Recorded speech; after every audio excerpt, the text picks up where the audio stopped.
বিষয়, গণ অভ্যুত্থানের পরে 1 বছর হতে চললো, কিন্তু এই মজলুমরা এখনো বন্দী, তারা এখনো নির্যাতিত।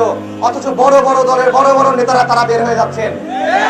তারেক রহমান তিনি বেকসুর খালাস পেয়েছেন, লুৎফুজ্জামান বাবর বের হয়ে গেছেন, জামাত ইসলামীর নেতা মুক্ত হয়েছেন। তার মানে হলো যত বড় মামলা হোক, যত জটিল মামলা হোক, মুক্তি দেয়া যায়। তাহলে এই ভাইরা কেন মুক্তি হতে পারতেছেন না? আমরা কারো মুক্তির বিরুদ্ধে না।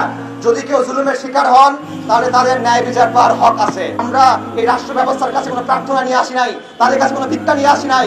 আমরা বলতেছি, তোমাদের যে নিয়ম, তোমাদের যে বিধান, তোমাদের যে সিস্টেম যেটা তোমরা বানাইছো, এটার নীতি তোমরা মানো, এটার প্রতি তোমরা সৎ হও। এটার প্রতি যদি তোমরা সৎ হও, তাহলে এই মুসলিমদের তোমাদের মুক্তি দিতে হবে, এখনই দিতে হবে।